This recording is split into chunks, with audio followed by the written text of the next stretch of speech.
दो सितारों की कहानी, एक ताज, दो दावेदार। बॉलीवुड के आसमान में हमेशा से सितारों की जंग चलती आई है। आज साल 2025 में यह जंग दो सबसे बड़े और प्रतिभाशाली अभिनेताओं के बीच है, रणबीर कपूर और रणवीर सिंह। दोनों ही अपनी पीढ़ी के सबसे बेहतरीन कलाकार माने जाते हैं। दोनों ने अपने करियर में शानदार सफलता देखी है और मुश्किल दौर का सामना भी किया है। लेकिन आज सवाल यह है कि बॉक्स ऑफिस का असली राजा कौन है। यह सिर्फ दो अभिनेताओं की तुलना नहीं है, बल्कि दो अलग अलग तरह के स्टारडम, करियर ग्राफ और भविष्य की संभावनाओं की कहानी है।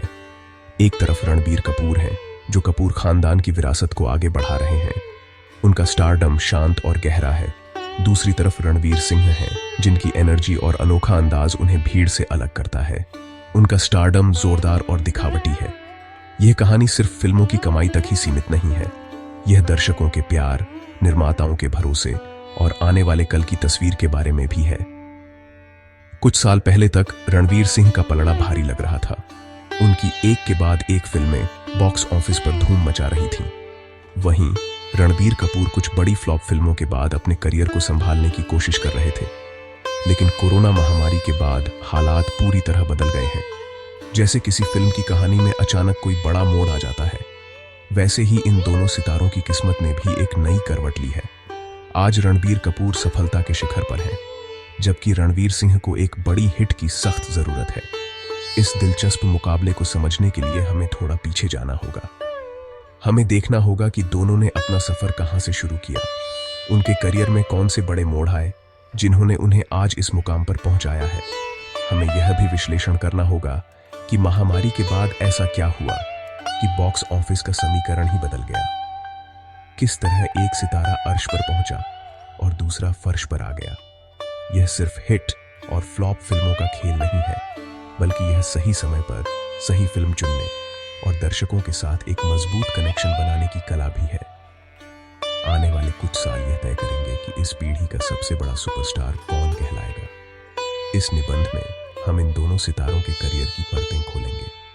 हम उनके बॉक्स ऑफिस प्रदर्शन की सरल शब्दों में तुलना करेंगे। हम ये भी देखेंगे कि भविष्य में किसके पास कितने बड़े प्रोजेक्ट्स हैं और किस पर इंडस्ट्री का पैसा लगा हुआ है।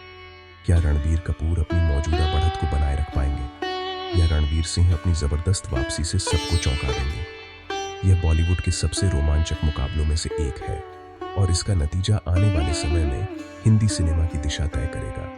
चलिए इस कहानी को शुरू से शुरू करते हैं और जानते हैं कि बॉक्स ऑफिस के इस खेल में कौन बाजी मारेगा। रणबीर कपूर का बॉलीवुड में आगमन किसी राजकुमार की तरह हुआ। वह इंडस्ट्री के सबसे बड़े फिल्मी घराने कपूर खानदान से आते हैं। उनकी पहली फिल्म 2007 में आई सांवरिया थी, जिसे संजय लीला भंसाली जैसे बड़े निर्देशक ने बनाया था। हालांकि यह फिल्म बॉक्स ऑफिस पर बुरी तरह फ्लॉप हो गई, लेकिन रणबीर के अभिनय की सबने तारीफ की। उन्होंने हार नहीं मानी और वेकअप सिड और अजब प्रेम की गजब कहानी जैसी फिल्मों से खुद को साबित किया। फिर 2011 में रॉकस्टार और 2012 में बर्फी जैसी फिल्मों ने उन्हें एक गंभीर और प्रतिभाशाली अभिनेता के रूप में स्थापित कर दिया। इन फिल्मों ने दिखाया कि रणबीर सिर्फ एक स्टार किड नहीं, बल्कि एक मंजे हुए कलाकार हैं। दूसरी ओर रणवीर सिंह का सफर बिल्कुल अलग था। उनका कोई फिल्मी बैकग्राउंड नहीं था।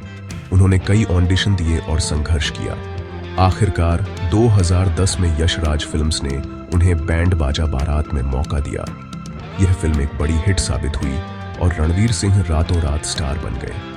उनका एनर्जी से भरा अंदाज और दिल्ली के लड़के का किरदार लोगों को बहुत पसंद आया। इसके बाद उन्होंने लेडीज वर्सेस रिकी बहल जैसी फिल्में की, लेकिन असली पहचान उन्हें लुटेरा जैसी फिल्म से मिली, जिसमें उनके अभिनय की गहराई देखने को मिली। रणवीर ने यह साबित कर दिया कि वह सिर्फ नाच गाना ही नहीं, बल्कि मुश्किल किरदार भी निभा सकते हैं। साल 2013 दोनों के करियर के लिए एक बहुत बड़ा मोड़ लेकर आया। इस साल रणबीर कपूर की फिल्म ये जवानी है दीवानी रिलीज हुई। यह फिल्म एक ब्लॉकबस्टर साबित हुई और इसने रणबीर को उस पीढ़ी का सबसे बड़ा सुपरस्टार बना दिया। फिल्म ने बॉक्स ऑफिस पर रिकॉर्ड तोड़ कमाई की और युवाओं के बीच रणबीर की लोकप्रियता आसमान पर पहुंच गई। ऐसा लगने लगा था कि अब उन्हें कोई नहीं रोक सकता। वह बॉक्स ऑफिस के नए राजा बन चुके थे और हर बड़ा निर्देशक उनके साथ काम करना चाहता था। उनका स्टारडम उस समय अपने चरम पर था और वह सफलता की गारंटी माने जाने लगे थे। उसी साल रणवीर सिंह की किस्मत ने भी जोर मारा। संजय लीला भंसाली के साथ उनकी फिल्म गोलियों की रासलीला रामलीला रिलीज हुई। इस फिल्म ने भी बॉक्स ऑफिस पर शानदार प्रदर्शन किया। फिल्म में रणवीर के पैशनेट और दमदार अभिनय ने दिखा दिया कि उनमें भी एक बड़ा सुपरस्टार बनने की पूरी क्षमता है।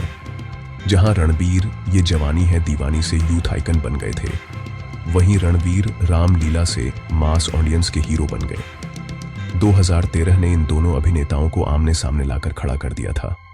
अब यह साफ हो गया था कि आने वाले समय में बॉलीवुड पर राज करने की असली लड़ाई इन्हीं दोनों के बीच होगी। ये जवानी है दीवानी की जबरदस्त सफलता के बाद ऐसा लगा कि रणबीर कपूर का करियर सिर्फ ऊपर ही जाएगा, लेकिन हुआ इसका ठीक उल्टा। इसके बाद उनका एक मुश्किल दौर शुरू हुआ। उनकी एक के बाद एक फिल्में बॉक्स ऑफिस पर फ्लॉप होने लगीं। बेशरम, रॉय, बॉम्बे वेलवेट और तमाशा जैसी बड़ी फिल्में दर्शकों को सिनेमाघरों तक खींचने में नाकाम रहीं। बॉम्बे वेलवेट तो उनके करियर की सबसे बड़ी डिजास्टर में से एक मानी जाती है, जिससे निर्माताओं को भारी नुकसान हुआ। रणबीर की फिल्मों का चुनाव गलत साबित हो रहा था और उनका स्टारडम फीका पड़ता दिख रहा था। यह उनके करियर का सबसे निचला दौर था, जब उनकी काबिलियत पर सवाल उठने लगे थे। जिस समय रणबीर कपूर का करियर ढलान पर था, उसी समय रणवीर सिंह सफलता की सीढ़ियां चढ़ रहे थे। रामलीला के बाद उन्होंने संजय लीला भंसाली के साथ बाजीराव मस्तानी 2015 जैसी ऐतिहासिक फिल्म की, जो एक बड़ी ब्लॉकबस्टर साबित हुई। इस फिल्म में उनके अभिनय की बहुत प्रशंसा हुई। इसके बाद उन्होंने जोया अख्तर की दिल धड़कने 2 में भी काम किया, जिसे काफी पसंद किया गया। रणवीर सिंह बहुत समझदारी से फिल्में चुन रहे थे। वह कमर्शियल मसाला फिल्मों और कंटेंट वाली फिल्मों के बीच एक अच्छा संतुलन बना रहे थे। उनकी एनर्जी और मेहनत रंग ला रही थी और वह धीरे धीरे रणबीर कपूर से आगे निकलते जा रहे थे। साल 2018 ने इस मुकाबले को एक नया मोड़ दिया। इस साल रणबीर कपूर ने एक शानदार वापसी की। राजकुमार हिरानी के निर्देशन में बनी संजय दत्त की बायोपिक संजू रिलीज हुई। यह फिल्म एक ऑल टाइम ब्लॉकबस्टर बनी और इसने रणबीर के डूबते करियर को एक नया जीवन दिया।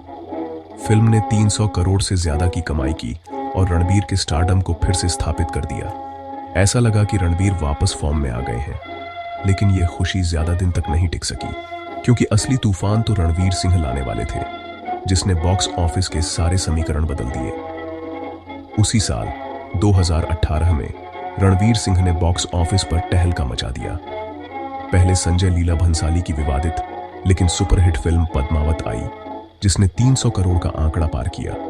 फिर साल के अंत में रोहित शेट्टी के साथ उनकी मसाला फिल्म सिम्बा आई, जो एक और बड़ी ब्लॉकबस्टर साबित हुई।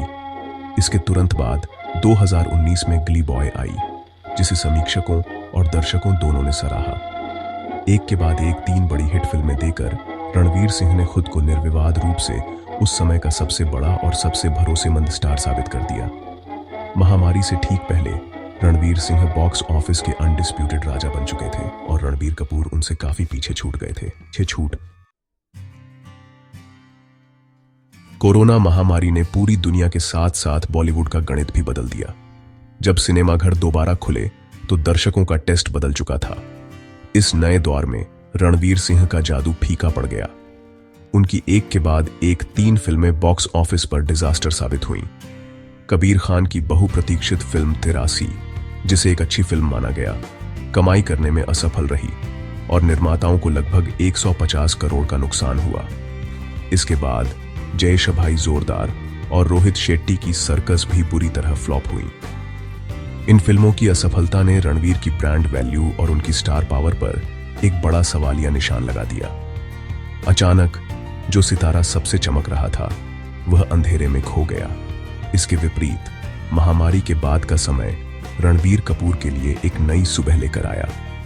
उनकी फिल्म शमशेरा भले ही एक बड़ी फ्लॉप थी, लेकिन उसके बाद आई ब्रह्मास्त्र पार्ट 1 शिवा ने दुनिया भर में 400 करोड़ रुपए से ज्यादा की कमाई की। फिल्म को मिली जुली प्रतिक्रिया मिली, लेकिन इसने रणबीर के स्टारडम को बनाए रखा। इसके बाद आई तू झूठी मैं मक्कार, जिसने एक सम्मानजनक कलेक्शन किया। लेकिन असली गेम चेंजर साबित हुई 2023 की फिल्म एनिमल। संदीप रेड्डी वांगा की इस फिल्म ने बॉक्स ऑफिस पर आग लगा दी और रणबीर कपूर को अकेले दम पर एक ऐसे स्टार के रूप में स्थापित कर दिया जो आज की तारीख में सबसे बड़ा है। एनिमल की सफलता ने उन्हें रणवीर सिंह से मीलों आगे कर दिया। अब अगर हम भविष्य की ओर देखें तो रणबीर कपूर का पलड़ा भारी नजर आता है। उनके पास इंडस्ट्री के कुछ सबसे बड़े प्रोजेक्ट्स हैं। इनमें नितेश तिवारी की मैग्नम ओपस रामायण, एनिमल का sequel animal park, Sanjay Leela Bhansali की लव एंड वॉर और ब्रह्मास्त्र के अगले 2 भाग शामिल हैं। इन फिल्मों पर इंडस्ट्री का हजारों करोड़ रुपया लगा हुआ है, जो दिखाता है कि निर्माताओं को उन पर कितना भरोसा है। दूसरी ओर रणवीर सिंह के पास फरहान अख्तर की डॉन 3 और आदित्य धर की धुरंधर जैसे बड़े प्रोजेक्ट्स हैं, लेकिन उनकी लिस्ट रणवीर की तुलना में छोटी और कम महत्वाकांक्षी लगती है। उन्हें अपनी खोई हुई जमीन वापस पाने के लिए एक बड़ी हिट की सख्त जरूरत है। निष्कर्ष में यह कहना गलत नहीं होगा कि 2025 में बॉक्स ऑफिस के राजा का ताज रणबीर कपूर के सिर पर है। महामारी के बाद के दौर में उन्होंने न केवल वापसी की है, बल्कि खुद को अपनी पीढ़ी के सबसे भरोसेमंद और शक्तिशाली सितारे के रूप में स्थापित किया है। उनकी ऑफ स्क्रीन इमेज भी शांत और सुलझी हुई है, जो निर्माताओं को आकर्षित करती है।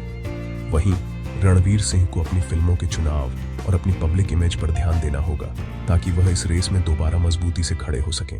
फिलहाल रणबीर कपूर का स्टारडम ज्यादा मजबूत और चमकदार दिख रहा है और आने वाले कुछ सालों तक उनका दबदबा कायम रहने की पूरी संभावना है।